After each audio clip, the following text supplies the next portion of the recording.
Am I ill? What is this pain that I feel? Whatever it is, it's not a big deal, 'cause I have a heart of steel and God'll be my shield. It's been a while and I've gained some intensity in this pain. I guess I'll see what label the doctor claims. They want to run tests, no real answers, so I keep switching doctors to make sure I have the best chance to know what it is and the best chance to beat it. And then that process was repeated and repeated and repeated. Now that I have an answer, it's not what I want to hear. I'm overwhelmed with anxiety and fear. I'm constantly thinking about death. I'm frequently out of breath. I barely walked up 2 steps and my heart is jumping up my chest. If this doctor gives me one more pill, I'ma scream, 'cause I'm taking 15 and I still feel ill. My weight keeps changing. I dread looking in the mirror 'cause my appearance brings me shame. I don't recognize myself if I don't look the same. What happened to my health? Is one of my sins to blame? What is God trying to teach me? Is it to appreciate life? Or to think twice before putting bombs in to destroy my temple? You know the bombs in life are simple. It could be a person, unhealthy or processed food, a little smoke or drinky drink to get you in a good mood. But for me, it was a chase. All this time I was chasing wealth, but all the money in the world couldn't buy good health. All the weekly trips to the doctor and the hospital stays. No matter how hard I try, I can't seem to pray it away.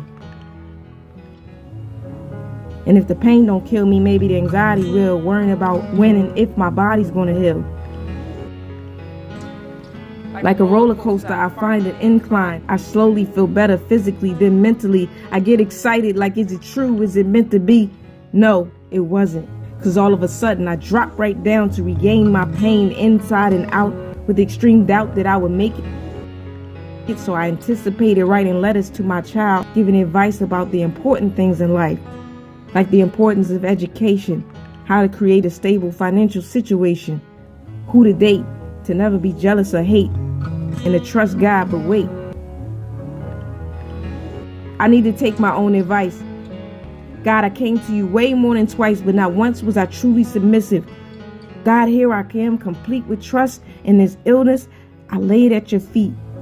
Whether you want me to stay here or come home to you, I'm okay with whatever you decide to do.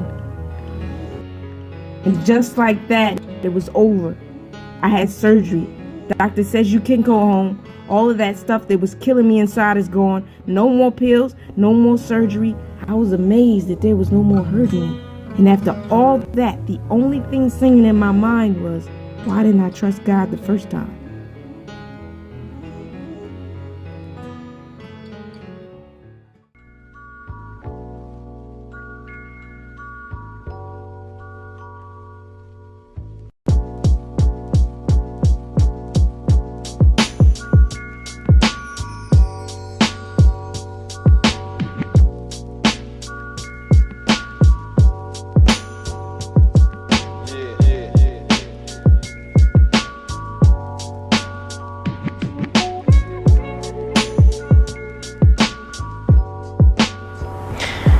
My name is Jessica, and what inspired the spoken word is when I felt extremely ill for the first time in my early 20s.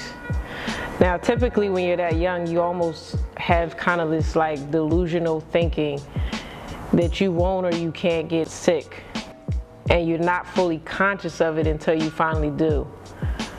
The most significant issue during that time for me was when I dropped down to 89 pounds. The last time I weighed that much prior, I was in like the 7th grade.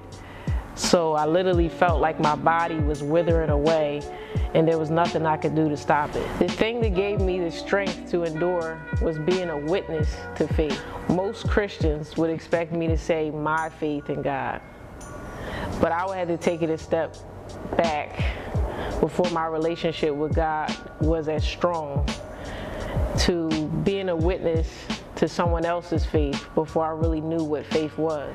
I had a cousin named Glenda who had MS. When I was a kid, she was in good health, walking around with this bright smile. By the time I was a tween, her MS progressed so much to the point where she lost her ability to walk, but she wanted to sing. I remember her hands had gotten so weak she couldn't even hold up a mic anymore. So she had someone set up a mic stand so she could sing with this big bright smile on her face.